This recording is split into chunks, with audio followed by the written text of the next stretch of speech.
Welcome to the New Books Network. Hello and welcome to another episode on the New Books Network. I'm one of your hosts, Dr. Miranda Melcher, and I'm very excited today to be talking about a really interesting book titled Mao and Markets: The Communist Roots of Chinese Enterprise, just out in 2022 from Yale University Press. And this book has been written by two authors, Dr. Christopher Marquis and Dr. Kunyuan Qiao.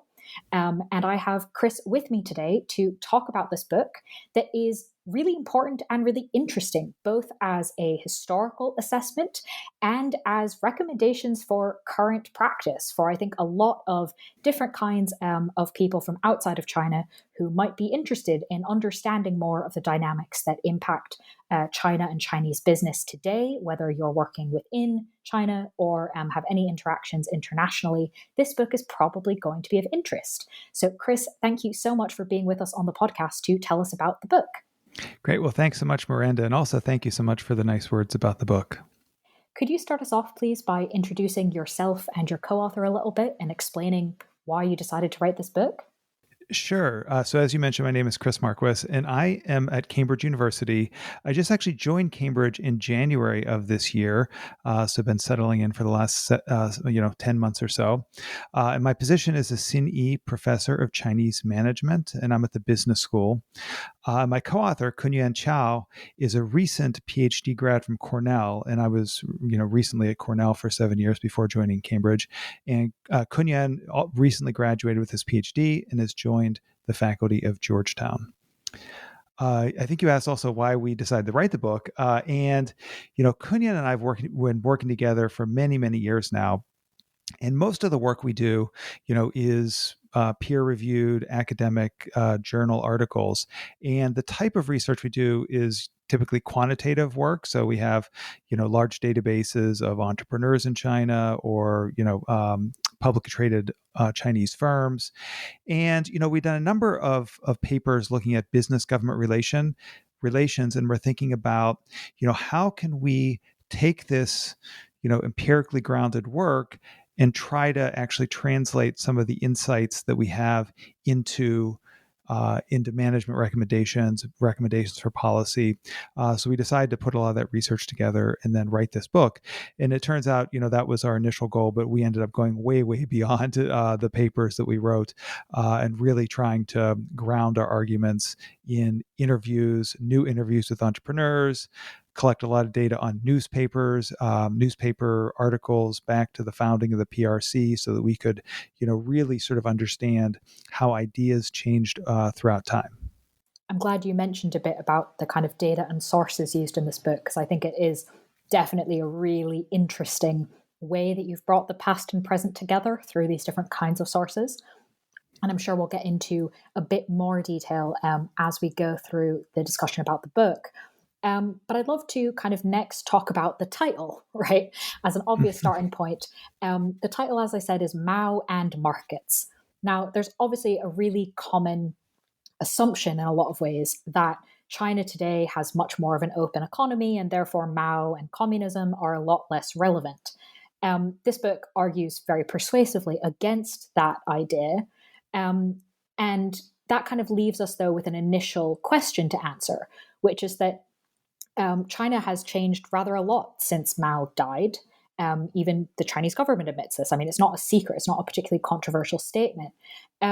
But you show that Mao's influence has nevertheless endured and is still really impactful to key economic aspects and particular entrepreneurs today. How is it possible for his influence to have endured even with the multiple decades and the multiple changes in China that we've seen since his death? Yeah, really, really good question. And I think, this is also one of the reasons why we really wanted to write this book.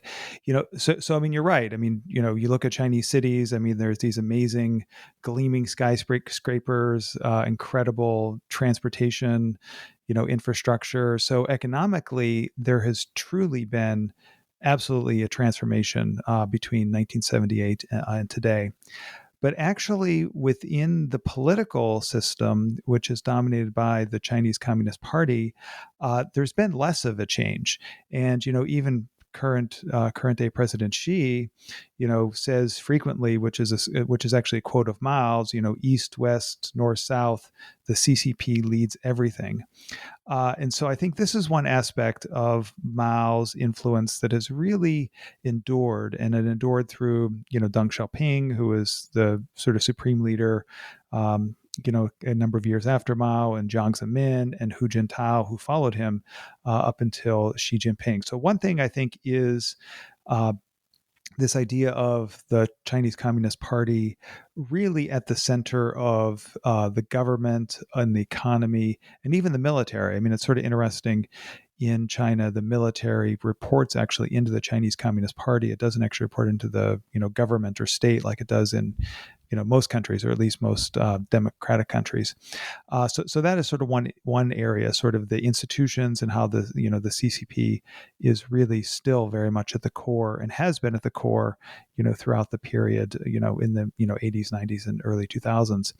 I think what is even more interesting, though, and that's something you can hear President Xi say a lot, so it's not super surprising, is we actually ground our book theoretically in a number of the peer-reviewed academic papers we've done too in imprinting theory.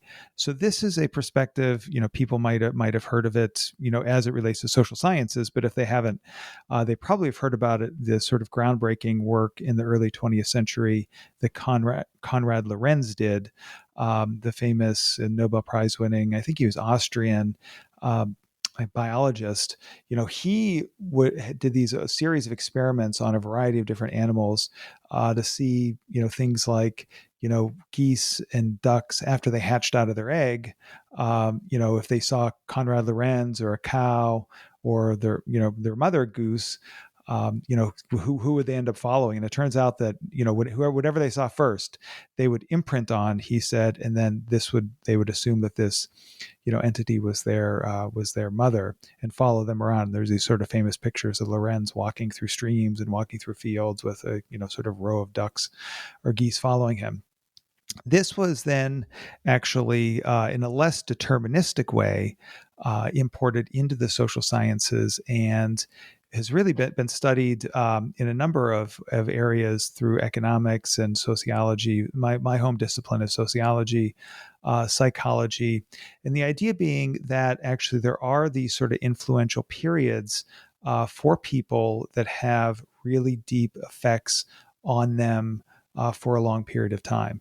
And so we have a number of discussion in the paper, in the book, and actually in a number of the papers we do as well, on how for individuals joining the Chinese Communist Party and going through the indoctrination, socialization, over a year, writing reports, writing, self-criticisms, all kinds of things, actually really establishes this very deep Maoist imprint. So there are these effects at the individual level, which deep effects, which actually endure through people's lives.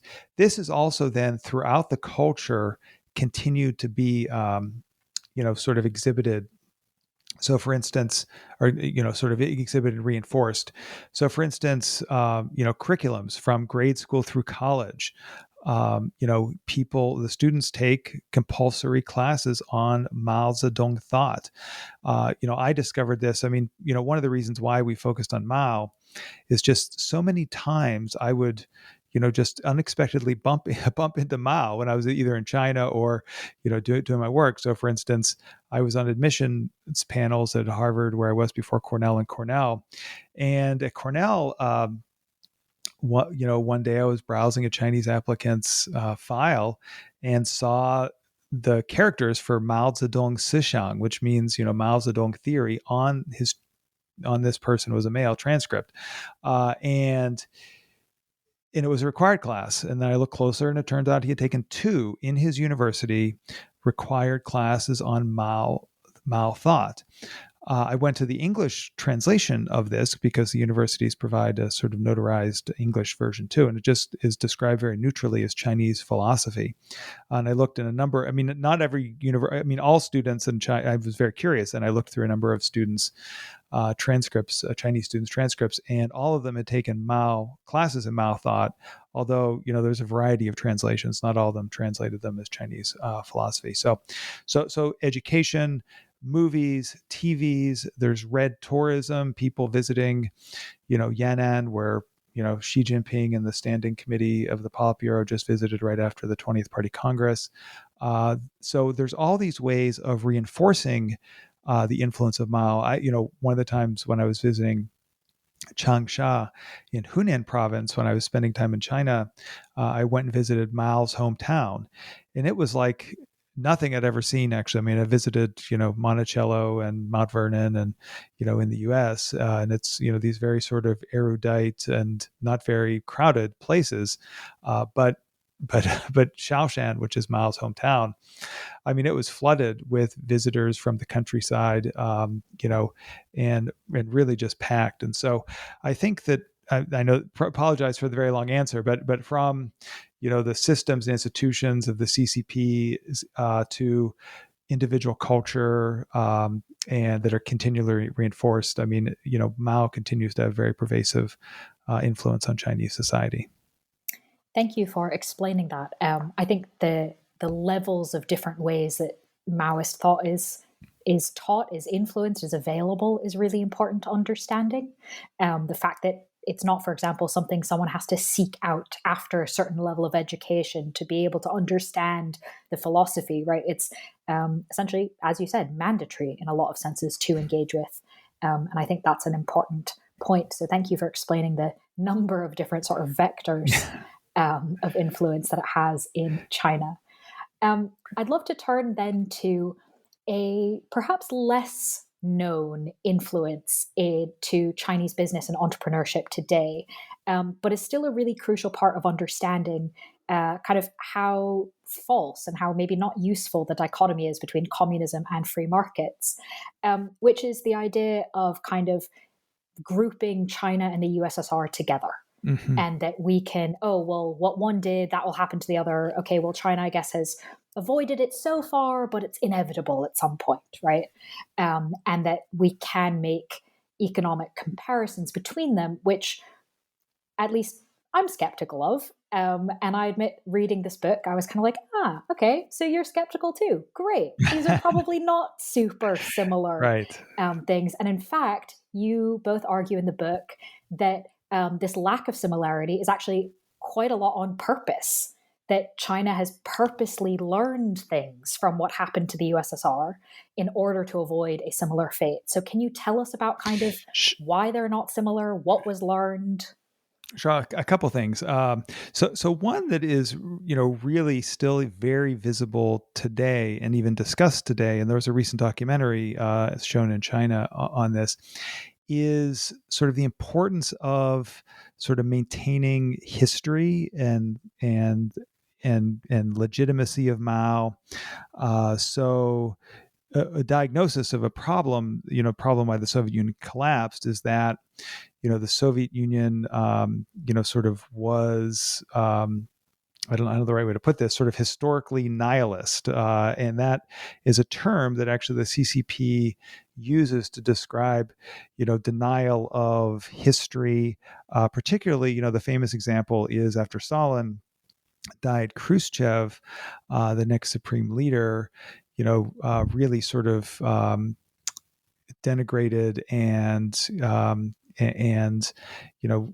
described sort of the horrible things that he had done, and China has believed that actually, by undermining early leaders and the Communist Party, sowed doubt through the Russian population and the Russian system, which then actually led to the fall. So there's a big effort at maintaining history. You can read about this. There's a lot of stories about this in the West about, all this, sort of censorship crackdown.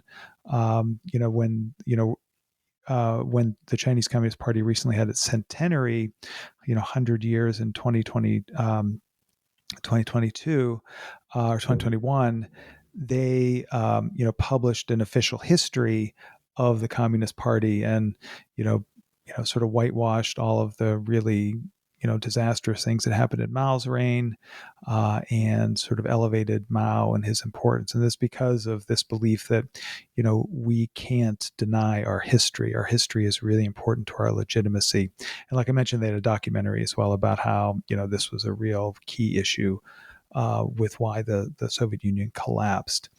I think another area is that the Soviet Union consciously adopted sort of the shock therapy approach, where in its decisions, sort of forgetting about sort of the political issues with the Communist Party there, when deciding to reform economically, took advice, now people realize bad advice from economists, these many free market economists that think like, okay, let's just quickly introduce free markets,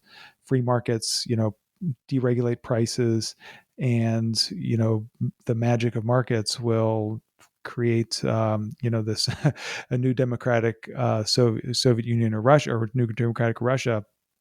And that led to disaster, huge amounts of economic problems, and then a line could be traced to now the sort of oligarchs and concentration of wealth, people that when they spun off the state assets were basically given to the cronies of the sort of Putin and others. So I think these two things, and China, as we know, took a much more gradualist approach.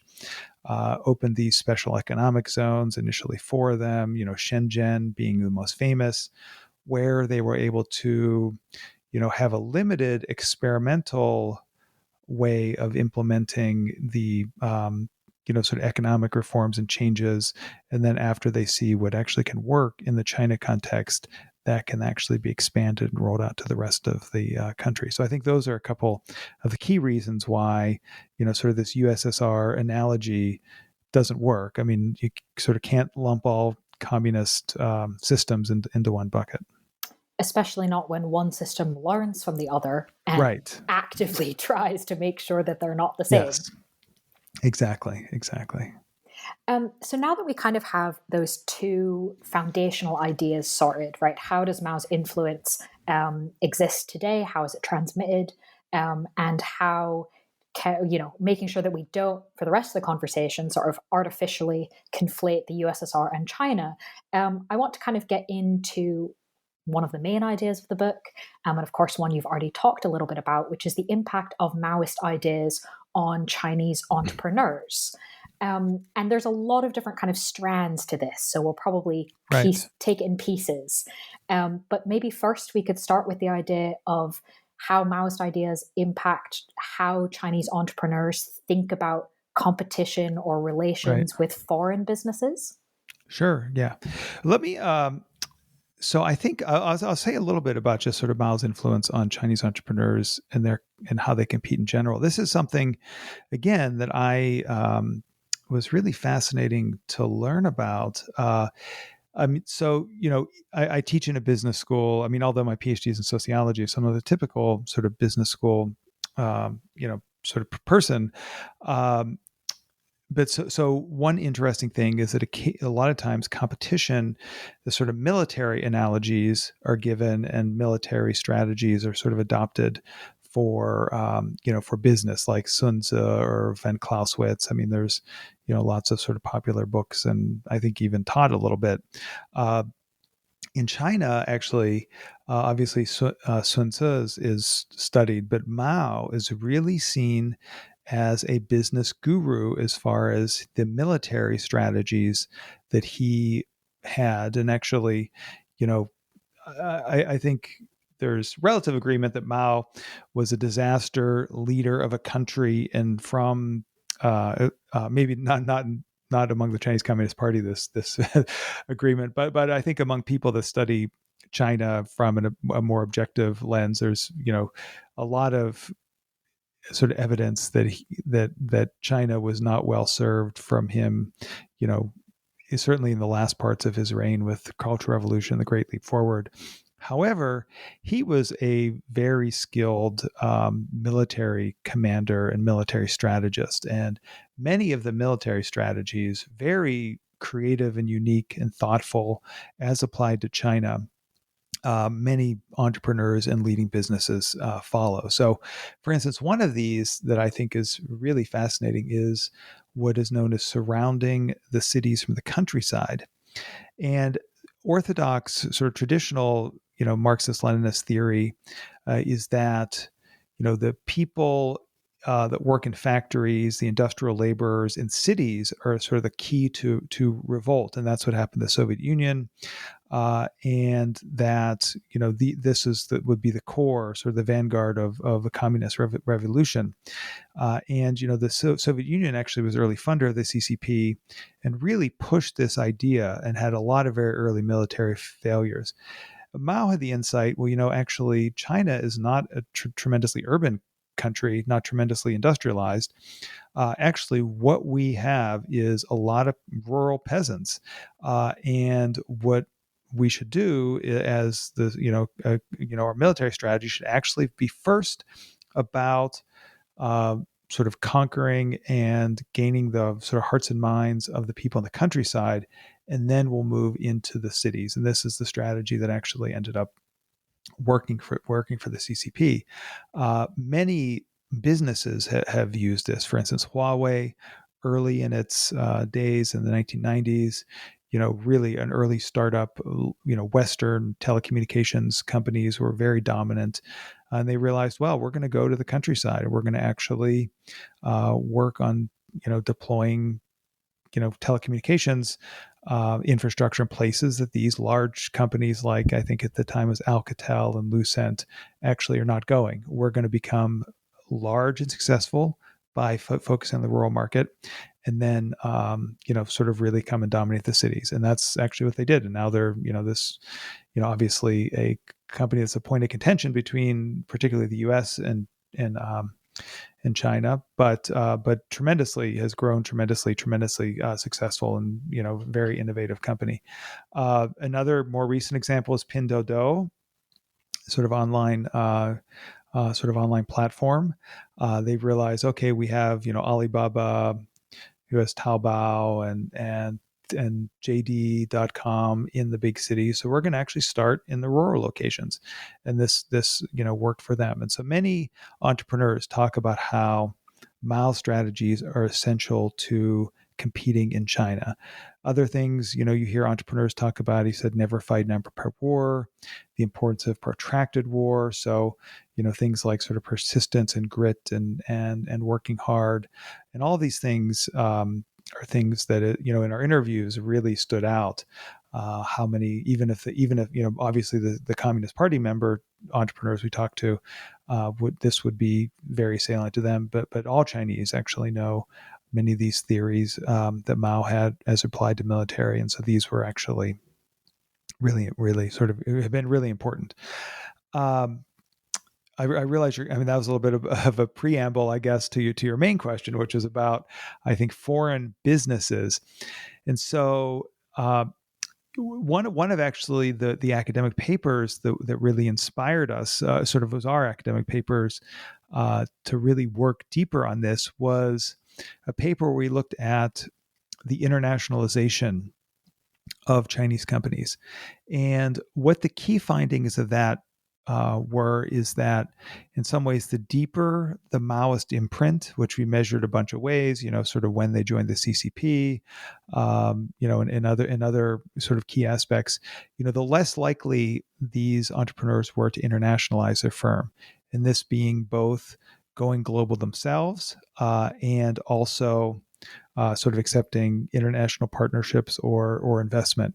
This is very interesting because it's very much against both the self-interest of the entrepreneurs, because they can grow their business, and secondly, they the Chinese government actually at the time, or for the last 20 years, has been promoting going global for Chinese businesses as a way to grow and expand the influence of China. So even though the government is actually telling them to do this, and it's in their financial interest, they are much less likely to do it. And this is with looking at with some pretty advanced statistical analyses over, thousands and thousands of entrepreneurs over, a 20-year period. So, we have pretty solid evidence that, the more exposed you were to Mao, who is very nationalistic, not wanting foreigners to have control of China, and basically did a lot of things to sort of kick foreigners out. This is a important, important part of the book. Definitely. And has, as you mentioned, kind of some obvious practical implications or recommendations. So, given all of this that we've discussed so far, the impacts it can have, what would you say are kind of the key Maoist ideas that Western businesses or Western business people should understand when engaging with China? Sure. So one, I think, is, and a lot of we have a little bit sort of case study types in the book, in addition to the quantitative analyses and other textual material we have, is really this the importance of the CCP and nationalism above all else, and so. One of the, in some ways, principles we have is sort of this, thinking of it as country over capital. So, you may have money, but really, and money is important, but really you need to appeal to, or sort of see how your business as a foreigner would fit into the sort of national priorities and plans. Another one, which also was an important aspect from a number of angles of Mao's, is in regards to, in some ways, frugality and resource consciousness. So this is something really to be very important to, keep in mind. Many foreigners that I've talked to that have gone and looked at Chinese business, the level of the level of scrimping and saving on materials and buildings and even so much staff, so that much as the founder and CEO is actually doing a lot of very menial type things because of this very deep sort of saving money ideology. Also, the importance of context, and I think I mentioned this Soviet and China analogy not working because of the different contexts. The idea of Mao and the surround the cities of countryside, sort of taking a theory from the West and sort of adapting it. I think really, China is a huge and diverse country, and really trying to understand the sort of culture and history and that diversity is really essential. So I'd say sort of the third principle is this being sort of really conscious of the context and not saying, okay, have these great products, I'm going to sort of import them into China and they're going to immediately do well. We've seen lots of examples of, companies from Google to Uber to, you name it, that have tried to mostly bring their model in for whole cloth and not adapted at the Chinese market and have failed.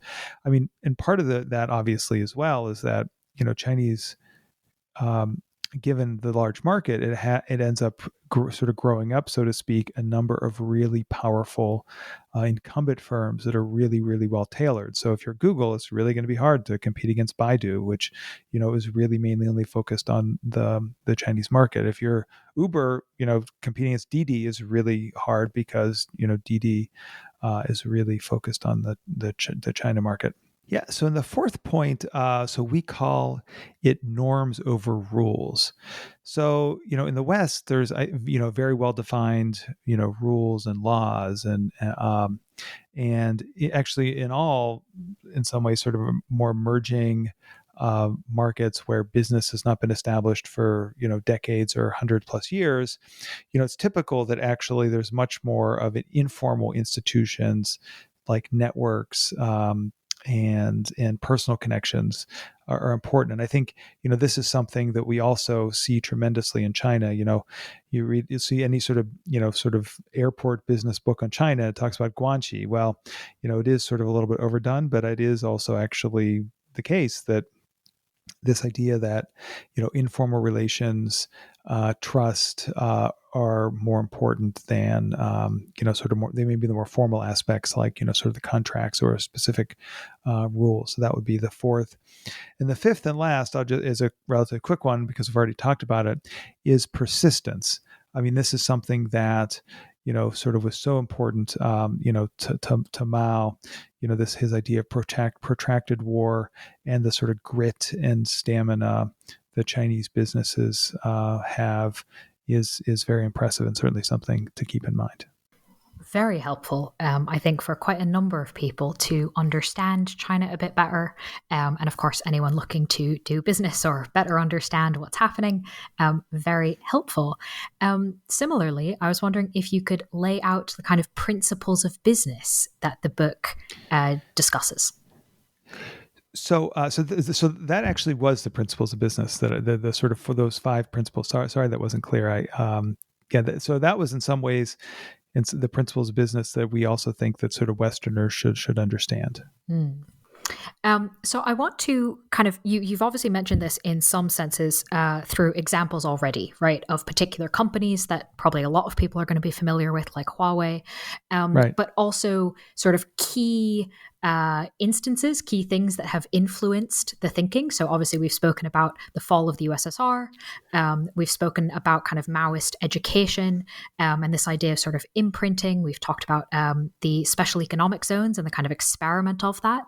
But there's also one that the book talks about that is a lot less well known. And so I was hoping you could tell us about the third front and how you guys think this is also part of this kind of group of influences.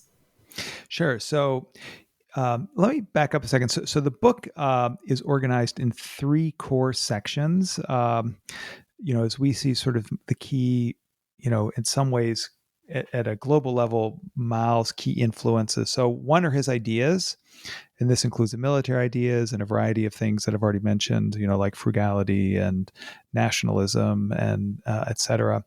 Another part, which is the final part, is around the institutions that he created to govern the political system and the economy. A really interesting, I think in my way, sort of my favorite part of the book is the middle part of the book, which is Mao's campaigns. This is something that is, very different, I think, than like, a Western government is run where, there's a bureaucracy and things sort of plod along, in a continuous fashion. I mean, there's political campaigns, of course, these sort of, short or increasingly long, though, instances of politicians vying to win a seat. But Mao, one of the really characteristics of his rule was, these campaigns that it have. We talked about, sort of President Xi and the Standing Committee going to Yan'an. That was the site of a big campaign, the Yan'an rectification, where he was able to sideline, all of his opponents, killed a bunch of intellectuals, and sort of rose to the power of the Communist Party. Two of the campaigns that people are probably very familiar with, or at least somewhat familiar with, are the Cultural Revolution, in the 60s and 70s, and then the Great Leap Forward in the late 1950s, which then led to a massive famine where over 30 million people sadly died. Another campaign that we talk about that is, as you mentioned, less well known, is called the Third Front Construction. And this is a really interesting project that Mao initiated, which, sort of after the mid 1950s, when China broke with the Soviet Union, China had enemies. The most powerful countries in the world were enemies of China. And Mao was very fearful that one of these countries could actually attack. And like happened in the Second World War, where Japan was able to actually pretty much take over the most industrialized areas of China relatively quickly, and really China's ability to respond was crippled. Mao had the idea of relocating important industries and defense capabilities to the hinterlands of China. This is sort of the third front, what he called. And it was sort of in the center of China, mountainous regions, And if you think about and why this is sort of interesting, so you look at a place like Xi'an, which is really very well known even today for having a very well developed aerospace industry. That's because of this third front construction, that it actually, a lot of the aerospace was moved to Xi'an. And so, if you look at the U.S., where I'm from, actually a lot of the sort of technology that we use today, be it actually in airplanes or be it, things like, the commerce, or, the internet or others, actually were developed for the military. I don't think people think it's sort of Elon Musk or Steve Jobs, all these ideas are sort of sprouting from their heads, but there's actually a huge government and military foundation underlying much of that innovation. So what this has done in China then is that there is, distributed in a really unique set of places, a lot of innovative activity, sort of innovative activity and entrepreneurship. And the level of entrepreneurship in these third front cities is well beyond what it is in other Chinese cities, at a gross level. And you can sort of do these like paired comparison tests of, cities in the same province, not that far from one another, but one, because it was this deep mountainous region, was a third front city. And if you think about it, actually, you would think that typically mountainous regions would not be, good places for entrepreneurship because they're somewhat sort of isolated. But actually, because of all this investment in military and industry by the government to hide things away, those cities, there's a number of cities, or these more isolated cities actually have a very high rate of entrepreneurship. So there's a positive in that regard. However, there also is seen in China, in some cases, if these cities are not able to transform themselves, somewhat of a Rust Belt issue too, because if it's like, transportation between, in supply chains is very difficult, it ends up being very expensive. So it does have this, in some ways, double-edged sword, where there is a lot of really interesting entrepreneurship in unique places in China, and different places than, if you look at the U.S., it's the coasts really where, there's a lot of, well-known universities, and there's, a lot of investment capital, and there's a lot of human capital. But in China, actually, it ends up being a little bit more spread out. Well, I think one thing that the Third Front and its kind of continued influence shows us is, of course, the importance of politics and politicians in sort of explaining some of entrepreneurship and innovation in China. And of course, we've kind of touched on this in a number of ways already. But Right. I'd love to speak in a bit more detail about kind of something you briefly mentioned about kind of the impact of being in the CCP, the actual party itself, because one of the parts of the book is looking at politicians' attitudes towards business. And this has quite a significant impact in a lot of ways. Can you tell us about these attitudes, and particularly what differences we can see based on when they become part of the CCP? Yeah, so this is also another part of the book that's based on, sort of a peer-reviewed study in a leading journal in our field. And basically what we find is that if they have sort of in some ways a deeper CCP or Maoist imprint, those politicians are much less likely to establish connections with businesses in their domain. Let me explain a little bit how we look at that and what that means. So again, I mean, this is based on data we collected from politicians' resumes across over 300 cities, and 20 to 30 years, and we can sort of track them, sort of where they were, when they entered the CCP, et cetera, from their resumes, and then build a database out of it and do some statistical testing.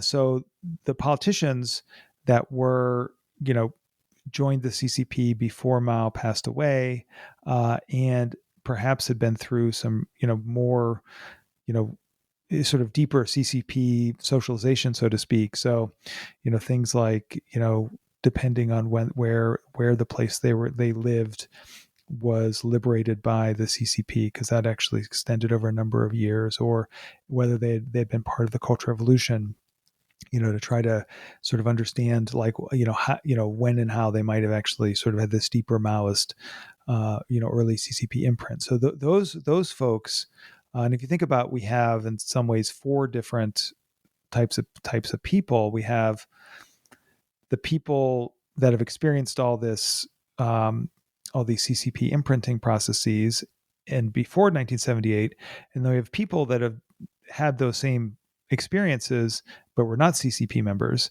And then after 1978, we have people that are part of the CCP, and we have people who are not part of the CCP. So, we can look at how these different sort of sets of groups end up acting. And so these politicians that are these really very deeply imprinted Maoists end up being much less likely to have businesses on the major councils in their city.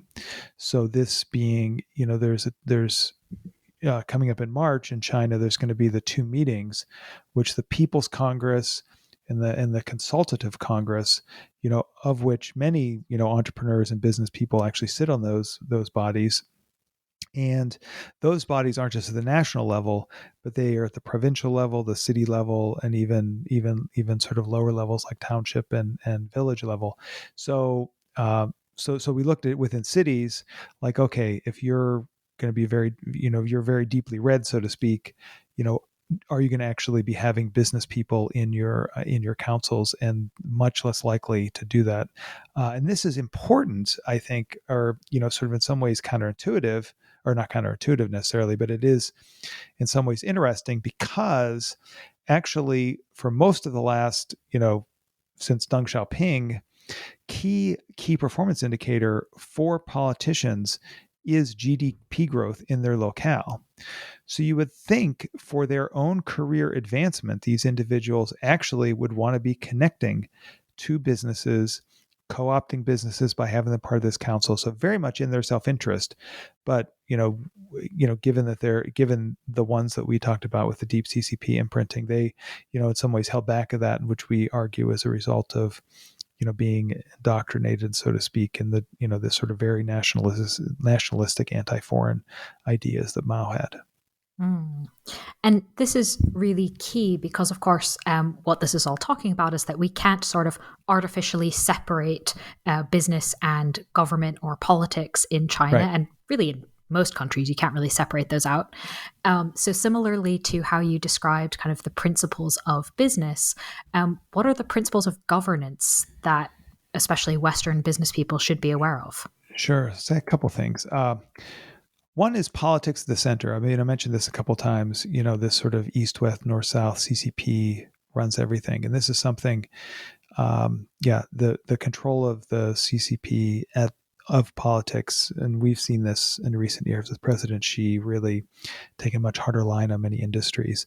Also, I think the idea that there's actually economic decentralization.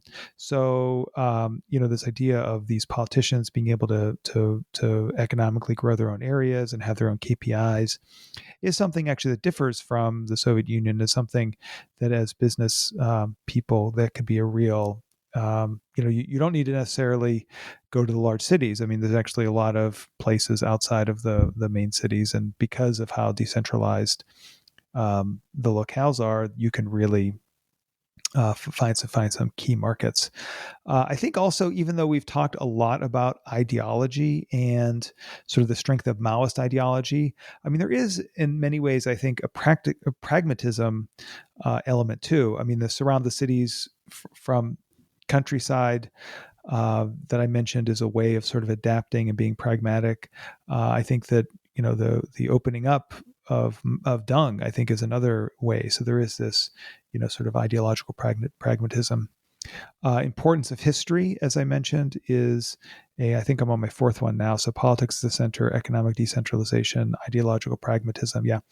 Historical, sort of the importance of history and understanding and maintaining the past. And then finally, for someone who's a pretty extreme guy in a lot of what he did as far as some of the political campaigns, we still, though, think that moderatism, sort of aiming for harmony and moderation and modesty, Mao actually, was not, did actually believe, sort of in his writings and sort of the doctrine of the mean, although in his actions sometimes he did not. So those are the 5 different areas that we come up with as we've done all this research and tried to distill things like what sort of practical guidance can we give to business and policy leaders.